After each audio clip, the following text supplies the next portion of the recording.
Lila pushed open the small diner door, the bell above chiming softly, and stepped inside, shaking off the rain from her coat. The smell of coffee and sizzling food wrapped around her like a warm blanket. And for a moment she felt relief from the chaos of her day. She chose a booth near the corner. It's close enough to watch the small crowd without being in the middle of it, and immediately noticed the elderly man at the counter. He looked ordinary at first glance, but something about the way he fumbled with his wallet, cheeks flushed, made her pause. The waitress hovered politely, offering gentle encouragement. And Lila could see the man's embarrassment growing with every coin he fumbled. The tension in his posture sharp and uncomfortable. He muttered apologies, barely audible, glancing around as if hoping no one noticed his struggle. Lila felt a surge of sympathy mixed with an instinctive need to act. She reached into her purse, found her card, and quietly signaled the waitress to cover the man's bill, slipping a note with it that read simply, "It's on me." She didn't want attention or thanks, she just wanted to ease the embarrassment. To protect someone's dignity in a moment that mattered. She returned to her booth, heart beating a little faster, watching the man's reaction. He looked around. In surprise, a small smile flickering before he quickly looked down again, clearly touched, but trying to maintain his composure. Lila focused on her own coffee, feeling that warm satisfaction that comes from helping quietly, thinking it would be a small, unremarkable act she would forget by the next day. She had no idea then that the world was about to shift dramatically for her. Later that evening, back in her apartment, Lila sat at her desk scrolling through emails. Her day winding down when she received a notice that made her chest tighten. A confidential document she had been preparing for months. One she had trusted her coworker to review and secure had been leaked at a national conference. The news hit her like a punch, and she felt her stomach twist as the betrayal became painfully real. Her coworker, someone she had worked alongside for years and trusted implicitly, had shared her work to appear more competent in front of higher-ups, claiming credit and undermining Lila's position. Lila's mind raced as she read the initial reports, the disbelief mixing with anger, shame, and frustration. She had been careful, methodical, and diligent, yet someone close had exploited her trust for personal gain. Her fingers trembled slightly. As she opened follow-up emails and messages confirming the damage, seeing her reputation at risk, her careful progress threatened, her sense of security shaken. The humiliation stung, sharper than she had expected. And the quiet satisfaction of the diner earlier seemed suddenly distant. A fragile memory from a life that felt like it had changed in the space of a few hours. Lila leaned back in her chair, taking a deep breath, trying to steady herself as she processed the whirlwind of emotions. She remembered the diner, the man, his embarrassed posture, the moment she quietly stepped in to help him. That memory grounded her, reminding her that dignity and respect mattered, that small actions could have meaning, and that control over one's response was crucial. She felt a spark of determination amid the storm of betrayal. She would not let this coworker define her worth or dictate her career. Her mind started racing through possibilities, weighing how to respond without losing herself to rash anger. She could confront them directly, expose the betrayal publicly, or she could act more subtly, gathering evidence, planning a measured response that would restore balance without unnecessary drama. Every option carried weight, consequences, and risk, and she realized that a calculated response would be more satisfying than a hasty outburst. As the evening deepened, Lila's anger began to transform into focus. She started mapping out what she knew, retracing every interaction, every decision her coworker had influenced, and pinpointing weaknesses in their plan. She reviewed confidential messages, notes, and emails, searching for inconsistencies that could reveal the truth. Each detail she uncovered strengthened her resolve, reminding her that patience and careful strategy could turn the tables. Injustice of the leak, the humiliation, and the stolen credit all fueled a quiet determination inside her.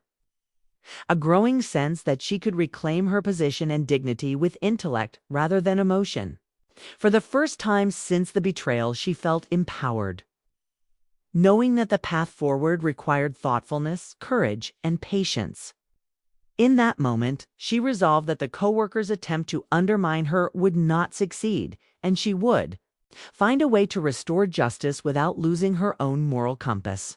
The contrast between her spontaneous kindness at the diner and the deliberate planning now forming in her mind sharpened her focus. She understood that true strength lay in controlling one's response, in turning betrayal into an opportunity for careful action rather than reckless retaliation. Leela's journey had begun, not with confrontation, but with observation, strategy, and the quiet determination to reclaim what had been taken, ready to step into a game far bigger than she had ever anticipated. Lila spent the next few days in a quiet frenzy, balancing her normal routine with a private mission she barely shared with herself. She arrived at work early, stayed late, and went through every detail of the leaked documents, piecing together how her coworker had managed to manipulate the situation. Emails, drafts, internal memos, nothing escaped her scrutiny. She discovered small discrepancies, overlooked signatures, and casual remarks that revealed the coworker's arrogance and overconfidence. Leela realized they hadn't covered their tracks carefully, and that oversight became the foundation of her plan. While outwardly she maintained her calm demeanor, internally she was alert, calculating, and strategic. She replayed each interaction with her coworker in her mind, analyzing motives, timing, and weaknesses. Every detail, no matter how minor, mattered. She understood that rushing in with confrontation could backfire, that revealing anger too soon would alert the coworker and potentially ruin her chance to restore her position quietly and effectively. She needed patience, precision, and timing. At home, Lila would sit late into the night reviewing notes and organizing the evidence she had gathered. She categorized each document, each inconsistency, noting exactly how it proved her coworkers' betrayal. The act of planning itself became empowering, replacing the initial shock and humiliation with focus and control. Lila thought back to the veteran at the diner, the quiet way she had intervened to protect his dignity. And she realized the parallel. Careful, discreet action often had more power than dramatic gestures. She didn't want revenge that drew attention to herself or caused unnecessary harm. She wanted justice that corrected the imbalance, restored her credibility, and exposed the betrayal without creating chaos. That principle guided every choice she made as she drafted outlines, prepared emails for submission, and organized a sequence of steps that could unfold naturally during the upcoming company luncheon, where executives and influential figures would be present. She knew this was the moment to act, but only if she controlled it carefully. As the days passed, Lila noticed subtle changes in how her coworkers interacted. Her betrayer remained confident, smiling and joking with colleagues, as if nothing had happened, assuming the leak had given them an advantage. That overconfidence became a key part of Lila's strategy. She would use it against them, allowing the coworker to underestimate her, to continue believing they were untouchable, while she quietly built a case that no one could ignore. Lila documented every interaction, every claim they had made, and every opportunity where they had misrepresented her work. She cross-checked everything against official records, ensuring that when the time came, her evidence would be undeniable. Each step was deliberate enough that no one could claim coincidence or manipulation. It would be clear, precise, and fair. Mentally, Lila wrestled with the ethics of her plan. She wanted revenge in the sense of righting the wrong, but she did not want it to become personal cruelty. She asked herself repeatedly whether exposing the betrayal in front of executives would serve justice or merely humiliate. She considered private strategies, influencing key decision-makers quietly to restore her standing without a public spectacle. This internal struggle sharpened her focus and honed her approach. She learned to compartmentalize emotion, to channel anger and disappointment into strategy, turning what had been a blow to her career into a controlled, calculated plan that could restore her credibility without compromising her. Integrity. Every day brought new energy to her efforts. Lila imagined the upcoming luncheon, the room filled with people whose opinions could shift the course of her career. She visualized her coworkers' confident demeanor, unaware that she had all the pieces in place. She prepared herself to act, with patience, allowing the natural flow of events to create opportunities rather than forcing them. Each time she felt doubt creeping in, she returned to the diner memory, to the quiet act of kindness that had sparked the realization that subtle, discreet action could wield extraordinary influence. The lesson was clear: precision and patience mattered more than aggression or immediate gratification. Lila understood now that her revenge would not be explosive or public, but strategic and controlled, carried out with the skill to correct the betrayal while preserving her own dignity and values. By the end of the week, Lila's plan had crystallized. She had evidence organized, key allies subtly informed, and a path to expose the coworker's deceit without chaos. Every angle had been considered, every reaction anticipated, and every opportunity for error minimized. She felt the quiet power of preparation settle inside her, a sense of control she hadn't felt since the betrayal occurred. She understood that this kind of revenge required patience, intelligence, and moral clarity, that it wasn't about vengeance for the sake of emotion, but about restoring balance and dignity.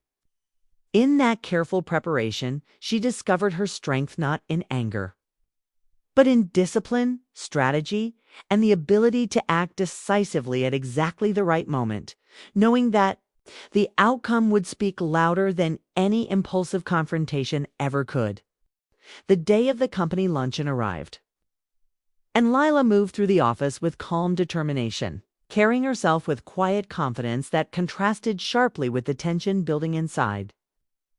She arrived early, allowing herself time to observe, to notice who mingled with whom, to see how her coworker moved through the room with the smug ease of someone convinced they had already won. Lila's heart beat steadily as she tracked every interaction, every glance, noting the casual arrogance her coworker displayed toward others. She stayed in the background, letting the coworker believe they had nothing to fear, all the while knowing that every small misstep, every assumption of superiority would work in her favor. Her mind ran through the plan repeatedly, imagining each moment, each reaction, each outcome, refining the timing and sequencing of what needed to happen. Patience had become her weapon, and the ability to act only when conditions were perfect had transformed her from a victim into a strategist. As the room filled with executives, key decision-makers, and influential colleagues, Lila's attention was drawn to a familiar presence. Across the hall, near the entrance, walked the elderly man from the diner. Recognition sparked instantly, a jolt of surprise mingled with curiosity. The man moved with quiet authority, his posture commanding, respect without a word, and Lila realized in a sudden flash that he was far more important than she had ever imagined. He was not just a regular patron, not just a man in need of quiet assistance. He was a four-star general, someone whose influence extended far beyond the room they now shared. Lila felt the weight of that discovery immediately. The person she had helped without expectation, the man whose dignity she had protected, now held a position that could shift the balance of the very situation she had been preparing to control. The realization sharpened her focus even further. This was no longer just about a coworker's betrayal. It was about using her understanding, her observation, and her patience to ensure justice was delivered effectively, ethically, and with the impact it deserved. Her coworker, still smiling confidently, had no idea that the tide was shifting. Lila watched as they approached a cluster of influential colleagues, speaking smoothly, taking credit for work that wasn't theirs, and casually dismissing the efforts of others. Their overconfidence made them vulnerable. Every claim, every boast, and every unchecked word provided Lila with the leverage she needed. She stayed quiet, letting the coworker's arrogance do the work, knowing that their own actions would reveal the truth without her needing to raise her voice. At the same time, Lila positioned herself strategically. Close enough to intervene subtly, far enough to avoid drawing unnecessary attention. She had learned that the power of observation often outweighed the impact of confrontation, that patience and timing could achieve far more than impulsive action. When the moment came to act, it was almost imperceptible. Lila discreetly handed the general a carefully written note outlining the betrayal, providing the evidence she had gathered and explaining the impact it had on her work and credibility. She trusted him to act with the authority and judgment his position demanded, knowing that his influence would ensure the coworker could no longer undermine her. There was no dramatic accusation, no public humiliation, just the careful, quiet presentation of truth to someone capable of enforcing justice. Her hands were steady, her breath controlled, and her mind focused on the precise outcome she wanted: restoration of fairness without creating spectacle. The general glanced at her briefly, a subtle nod acknowledging the note, and then moved into the crowd, beginning the process that would quietly correct the imbalance. As the luncheon continued, Leela observed without interference, noting the coworkers' confusion as whispers began to circulate. Their confident smile faltered, their words came slower, their posture tense as colleagues began to question their credibility. Lila remained calm, keeping her emotions in check, understanding that the work of revenge was now out of her hands, but proceeding exactly as she had intended. The realization that justice could be restored without exposing herself to risk, without creating drama, gave her a quiet sense of satisfaction. Every step of her careful preparation had paid off. Every observation, every document, every moment of patience culminating in this subtle but powerful shift by the end of the event. The coworker was isolated in their influence, unable to maintain the facade they had built so confidently. Lila moved through the room with the same quiet poise, noting the restoration of respect and credibility she had earned without confrontation. She understood in that moment that revenge need not be dramatic to be effective. That timing, patience, and subtlety could achieve far more than anger or impulse ever could. Watching the general move quietly to ensure justice, she realized that her small act at the diner had unintentionally set the stage for this outcome. The lessons of discretion, observation, and moral clarity had converged, demonstrating that true power often lay in patience, careful strategy, and the ability to act decisively at exactly the right moment. Lila's focus had transformed betrayal into a controlled, satisfying resolution without compromising her integrity or values, proving that measured action could triumph over impulsive wrongdoing. The aftermath of the luncheon settled quickly, but the impact of what had happened continued to ripple through the office, unseen by most. Lila returned to her daily routine with a sense of calm she hadn't felt in weeks, knowing that the coworkers' credibility had been quietly dismantled and her own position restored. She walked through the office corridors with steady confidence, no one aware of the intricate strategy she had executed, no one noticing the subtle ways she had guided the outcome. The coworker moved differently now, their usual smugness replaced with caution and unease, a silent acknowledgement that the power dynamic had shifted. Lila didn't gloat, didn't seek validation or revenge in public. She observed quietly, letting the consequences speak for themselves. Every glance, every hesitated response from her coworker reminded her that patience, preparation, and moral clarity had triumphed over impulsive aggression at home. Lila reflected on the events with a mixture of relief and contemplation. The sense of satisfaction she had imagined before the luncheon was different from what she actually felt. It wasn't a rush of triumph or gloating pleasure, but a steady understanding that she had acted with integrity, precision, and control. She remembered the veteran at the diner, the man whose embarrassment had inspired her quiet act of kindness, and she realized that the lesson she had learned from him was the guiding force in her actions. Justice did not require spectacle. did not demand anger or revenge in the dramatic sense. Subtle, thoughtful intervention could be far more powerful in protecting dignity, both hers and others. Carried a weight that public confrontation never could. That reflection brought her a sense of peace that lingered long after the office lights were turned off and the bustle of colleagues had faded. The coworker avoided her in the following days, their attempts to rebuild influence failing quietly.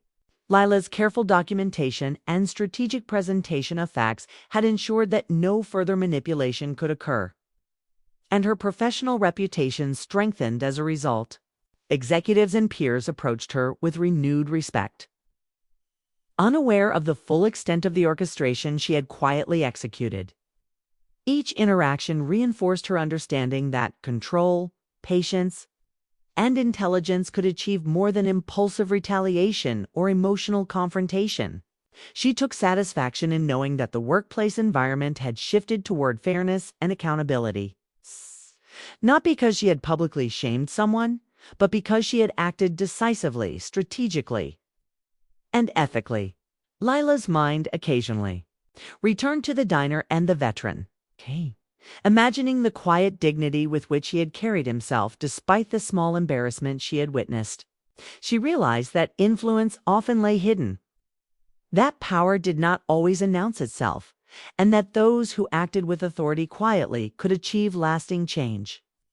The coincidence of meeting him had provided a subtle lesson that guided her decisions, but the true power had come from her ability to plan, observe, and act without letting emotion override reason. That understanding became a principle she carried forward, that the most meaningful victories often happen quietly, shaped by careful action, moral clarity, and strategic patience rather than anger or revenge. In the following weeks, Lila continued her work with renewed confidence and purpose. She implemented processes to prevent future mistakes, strengthened her team, and established a reputation for fairness, intelligence, and integrity. She no longer dwelled on the betrayal itself, having transformed it into an opportunity for growth and leadership. The coworker, meanwhile, remained a cautionary example of overconfidence and lack of foresight. Their influence diminished, their credibility intact only by the minimal respect still required professionally. Lila did not seek to humiliate them further. She understood that her intervention had already delivered the consequences necessary, that justice did not need amplification to be effective. One quiet evening, Lila sat by her window, reflecting on the journey from the diner to the luncheon, from betrayal to resolution. She realized that her small act of kindness that day had unexpectedly intersected with a chain of events that changed her path. That her patience and careful planning had turned an unfair situation into one that reinforced her values and restored balance. The lesson was clear. Revenge, if defined as restoring justice, need not destroy or humiliate. It could be measured quiet and effective, leaving dignity intact and teaching a lesson that was felt rather than shouted. Lila understood that this approach required patience, intelligence, and self-control, but it also offered something far more lasting than any impulsive act of retaliation could provide. She smiled, thinking of the veteran, thinking of the quiet power of subtlety, and knew she had learned that real strength lies in calculated action, moral clarity, and the ability to act decisively without compromising oneself. In the end, Lila felt a sense of closure that was neither loud nor dramatic, but deep and enduring. She had navigated betrayal, humiliation, and the temptation of impulsive revenge, emerging with integrity intact and a restored sense of balance. She had discovered that justice could be delivered with subtlety, that kindness and observation could intersect with strategy to produce powerful outcomes, and that true satisfaction came not from gloating or punishment, but from reclaiming control and acting in alignment with one's values. The experience reshaped her understanding of power, patience, and the quiet strength required to navigate life's challenges, leaving her ready to face the future with calm confidence and unwavering moral clarity.